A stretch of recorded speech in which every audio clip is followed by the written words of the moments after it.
ಎಲ್ಲರಿಗೂ ನಮಸ್ಕಾರ. Welcome back to my channel. ನಾನಿವತ್ತು ಬೆಳಗಿನ ಬ್ರೇಕ್ಫಾಸ್ಟ್ಗೆ ಉಪ್ಪಿಟ್ಟು ಮಾಡ್ತಾಯಿದ್ದೀನಿ. ಸ್ಪ್ರಿಂಗ್ ಆನಿಯನ್ ಬರುತ್ತಲ್ಲ, ಅದನ್ನು ಬಳಸ್ಕೊಂಡು ಉಪ್ಪಿಟ್ಟು ಮಾಡ್ತಾಯಿದ್ದೀನಿ. ಆ್ಯಕ್ಚುಲಿ ಉಪ್ಪಿಟ್ಟು ಅಂದರೆ ಯಾರಿಗೂ ಇಷ್ಟ ಇಲ್ಲ, ನಮ್ಮ ಮನೇಲೂ ಯಾರಿಗೂ ಇಷ್ಟ ಇಲ್ಲ, ಎಕ್ಸೆಪ್ಟೇ ಮಾಡಲ್ಲ. ಕಾಂಕ್ರೀಟ್ ಒಂದು ಉಪ್ಪಿಟ್ಟನ್ನೇ ತಿನ್ನೋದಿಲ್ಲ. ಆದರೆ ಇವತ್ತು ಉದ್ರಾಗಿ ಗಂಟಿಲ್ದೇ ಹೇಗೆ ಮಾಡೋದು ಅಂತ ನಿಮಗೆ ಟಿಪ್ಸ್ ತೋರಿಸ್ಕೊಡ್ತೀನಿ. ನೀವು ಈ ರೀತಿ ಮಾಡಿದ್ರೆ ಎಲ್ಲರೂ ಕೂಡ ಇಷ್ಟಪಡ್ತಾರೆ. ಇದಕ್ಕೆ ಬೇಕಾಗಿರೋದು 1 ಲೋಟ ಆಗೋಷ್ಟು ನಾನಿಲ್ಲಿ ಮೀಡಿಯಮ್ ರವೆ ತೊಗೊಂಡಿದ್ದೀನಿ. ಸಣ್ಣ ರವೆ ತೊಗೊಂಡಿಲ್ಲ, ಮೀಡಿಯಮ್ ರವೆ ತೊಗೊಂಡಿದ್ದೀನಿ. 1 ಲೋಟ ಆಗೋಷ್ಟು. ಒಂದು 50 ಗ್ರಾಮ್ ಕ್ಯಾರೆಟ್, 50 ಗ್ರಾಮ್ ಬೀನ್ಸು, ಆಮೇಲೆ ಒಂದು ದೊಡ್ಡ ಈರುಳ್ಳಿನ ಉದ್ದುದು ಕಟ್ ಮಾಡಿ ಇಟ್ಕೊಂಡಿದ್ದೀನಿ. 3 ಹಸಿಮೆಣ್ಸಿನ್ಕಾಯಿನ ಮದ್ದಿಗೆ ಸೀಳಿಟ್ಕೊಂಡಿದ್ದೀನಿ. ಅದಾದಮೇಲೆ ಸ್ಪ್ರಿಂಗ್ ಆನಿಯನ್ನ ಕಟ್ ಮಾಡು ಒಂದು ಬೌಲ್ ಇಟ್ಕೊಂಡಿದ್ದೀನಿ. ಇಲ್ಲಿ ನಾನು ಟೊಮೊಟೊ ಬಳಸ್ತಾ ಇಲ್ಲ, ಬದಲಾಗಿ ಒಂದು ನಿಂಬೆಹಣ್ಣನ್ನು ಹಿಂಡ್ಬಿಟ್ಟು ರಸ ಇಟ್ಕೊಂಡಿದ್ದೀನಿ. ತುಂಬ ಚೆನ್ನಾಗಿರುತ್ತೆ. ಟೊಮೊಟೊ ಇಲ್ಲದೇ ಬರೀ ನಿಂಬೆಹಣ್ಣು ಹಾಕ್ಬಿಟ್ಟು ಮಾಡಿದ್ರೆ ಈ ರೀತಿ ಗಂಟು ಬರೋದಿಲ್ಲ. ಆಮೇಲೆ ನಿಂಬೆಹಣ್ಣು ಹಾಕ್ಬಿಟ್ಟು ಮಾಡಿದ್ರೆ ಸಖತ್ತು ಟೇಸ್ಟ್ ಇರುತ್ತೆ. ನೀವು ಟೊಮೊಟೊ ಬದಲಿಗೆ ನಿಂಬೆಹಣ್ಣು ಹಾಕಿ ಒಂದ್ಸತಿ, ತುಂಬಾ ಟೇಸ್ಟ್ ಆಗಿರುತ್ತೆ. ಇವಾಗ ಹೇಗೆ ಮಾಡೋದು ಅಂತ ನೋಡೋಣ. ಒಂದು ಬಾಣಲಿ ಇಟ್ಕೊಂಡಿದ್ದೀನಿ. ಬಾಣಲಿಗೆ 1 ಲೋಟ ಆಗೋಷ್ಟು ರವೆ ತೊಗೊಂಡಿದ್ನಲ್ಲ, ಅದು ಹಾಕ್ಕೊತಾ ಇದ್ದೀನಿ. ಅದ್ರ ಜೊತೆ ಒಂದು 1/4 ಚಮಚ ಆಗೋಷ್ಟು ತುಪ್ಪ ಸೇರಿಸ್ಕೊಂಡು ಚೆನ್ನಾಗಿ ಹುರ್ಕೊಬೇಕಿದ್ನ. ಪರಿಮಳ ಬರಬೇಕು, ಅಲ್ಲಿ ತನಕ ಹುರ್ಕೋಬೇಕಾಗುತ್ತೆ. ರವೆ ಹುರಿವಾಗ ಕಮ್ಮಿ ಉರಿ ಕೊಡಬೇಕು. ನೀವು ಬೇಗ ಮಾಡಬೇಕು ಅಂತ ಜೋರು ಉರಿ ಕೊಟ್ಟರೆ ಏನಾಗುತ್ತೆ ಗೊತ್ತಾ, ತುಂಬಾ ಸೀದೋಗ್ಬಿಡುತ್ತೆ. ಆ ಸೀದೋಗಿರೋದೆಲ್ಲ ಸೇರಿ ಮಿಕ್ಸ್ ಆಗಿಬಿಡುತ್ತೆ ರವೆ ಜೊತೆ. ಅದಕ್ಕೋಸ್ಕರ ಕಮ್ಮಿ ಉರಿ ಕೊಟ್ಟು ಸುಮಾರು ಒಂದು 10 ನಿಮಿಷ ಕಾಲ ಪರಿಮಳ ಬರೋ ತನಕ ಹುರಿದ್ರೆ ಆಯಿತು. ಆಮೇಲೆ ಅದು ಒಂದು ಸ್ವಲ್ಪ ಕಲರ್ ಚೇಂಜ್ ಆಗುತ್ತೆ, ಅಂದರೆ ಸ್ವಲ್ಪ ಬ್ರೌನ್ ಕಲರ್ ಹಂಗೆ ಟರ್ನ್ ಆಗ್ತಾ ಹೋಗುತ್ತೆ. ಅಲ್ಲಿ ತನಕ ನೀವು ಚೆನ್ನಾಗಿ ಹುರ್ಕೊಂಡ್ರೆ ಸಖತ್ತು ಟೇಸ್ಟಾಗಿ ಬರುತ್ತೆ. ಹುರಿಯೋದ್ರಲ್ಲಿ ಮತ್ತು ಉಪ್ಪಿಟ್ಟು ಮಾಡೋದ್ರಲ್ಲೇ ಇರೋದು, ಗಂಟಿಲ್ದೇ ಬರೋದಕ್ಕೆ. ಇವಾಗ ಹುರ್ಕೊಂಡಿದ್ದಾಯಿತು. ಹುರ್ಕೊಂಡಾದ್ಮೇಲೆ ಇವಾಗ ಒಂದು ಸಣ್ಣ ಪ್ಲೇಟೆಲ್ಲ ಡ್ರೈ ಆಗಿರಬೇಕು, ಒದ್ದೆ ಆಗಿರಬಾರ್ದು. ಡ್ರೈ ಆಗಿರೋ ಒಂದು ಪ್ಲೇಟ್ಗೆ ಅಥವಾ ಒಂದು ಬೌಲ್ಗೆ, ಪಾತ್ರೆಗೆ ಹಾಕಿಟ್ಕೊಂಡ್ಬಿಡ್ಬೇಕು. ಈಗ ಅದೇ ಬಾಣಲಿಲಿ ನಾನು ಉಪ್ಪಿಟ್ಟು ಮಾಡ್ತಾಯಿದ್ದೀನಿ. ನಿಮ್ಗೇನಾದರೂ ಅರ್ಜೆಂಟ್ ಇದ್ದರೆ, ಅಂದರೆ ಎಮರ್ಜೆನ್ಸಿ ಇದ್ದರೆ, ಪಕ್ಕದಲ್ಲಿ ಇನ್ನೊಂದು ಬಾಣಲಿ ಇಟ್ಕೊಂಡು ರವೆ ಹುರ್ಕೊಳ್ಬೋದು. ಆ ಹುರ್ಕೊಳ್ಳೋ ಟೈಮಲ್ಲಿ ಈ ರೀತಿ ಮಸಾಲೆನ ಒಗ್ಗರಣೆ ಮಾಡ್ಕೊಬೋದು. ನಾನು ಟೈಮ್ ಇತ್ತಲ್ಲ ಅಂತಂದ್ಬಿಟ್ಟು ಅದೇ ಬಾಣಲಿಲಿ ಫಸ್ಟ್ ರವೆ ಹುರ್ಕೊಂಡು ಎತ್ತಿಟ್ಕೊಂಡು ಆಮೇಲೆ ತಿರ್ಗಾ ಮಾಡ್ತಾಯಿದ್ದೀನಿ.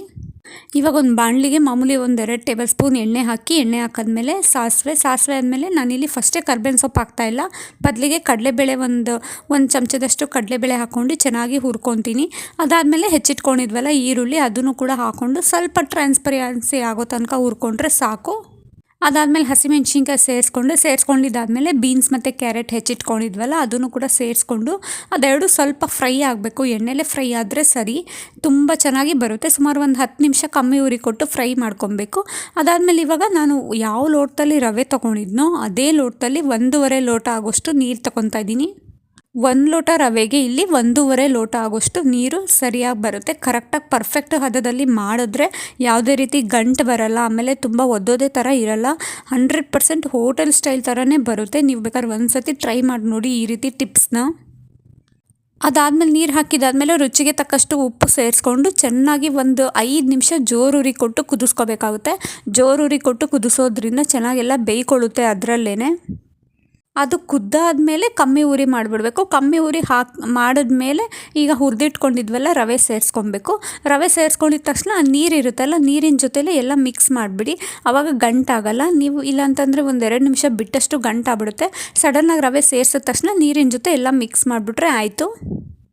ಅದು ಮಿಕ್ಸ್ ಮಾಡಿದ್ಮೇಲೆ ಕೊನೆಯಲ್ಲಿ ನಾವು ನಿಂಬೆಹಣ್ಣಿನ ರಸನ ಹಾಕ್ಕೊಂಡು, ಅದಾದಮೇಲೆ ಸ್ಪ್ರಿಂಗ್ ಆನಿಯನ್ ಹೆಚ್ಚಿಟ್ಕೊಂಡಿದ್ವಲ್ಲ ಅದನ್ನು ಕೂಡ ಸೇರಿಸ್ಕೊಂಡು ಚೆನ್ನಾಗಿ ಮಿಕ್ಸ್ ಮಾಡಿಬಿಟ್ರೆ ಆಯಿತು. ಗಂಟು ಬರೋದೇ ಇಲ್ಲ.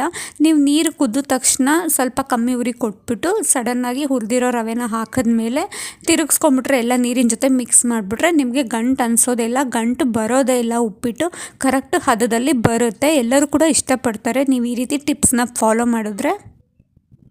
ಇವಾಗ ನೋಡಿ ಎಲ್ಲ ಚೆನ್ನಾಗಿ ಮಿಕ್ಸ್ ಮಾಡ್ಕೊತಾ ಇದ್ದೀನಿ. ಎಲ್ಲೂ ಕೂಡ ಒಂಚೂರು ಗಂಟು ಬರೋದೇ ಇಲ್ಲ, ಅಷ್ಟು ಚೆನ್ನಾಗಿ ಮಿಕ್ಸ್ ಆಗಿದೆ. ಇವಾಗ ಮಿಕ್ಸ್ ಆದಮೇಲೆ ಏನು ಗೊತ್ತಾ, ಸುಮಾರು 3 ನಿಮಿಷ ಕಾಲ ಕಮ್ಮಿ ಉರಿ ಕೊಟ್ಟು ಪ್ಲೇಟ್ ಮುಚ್ಚಿಬಿಟ್ಟು ಬೇಯಿಸ್ಕೊಬೇಕಾಗುತ್ತೆ.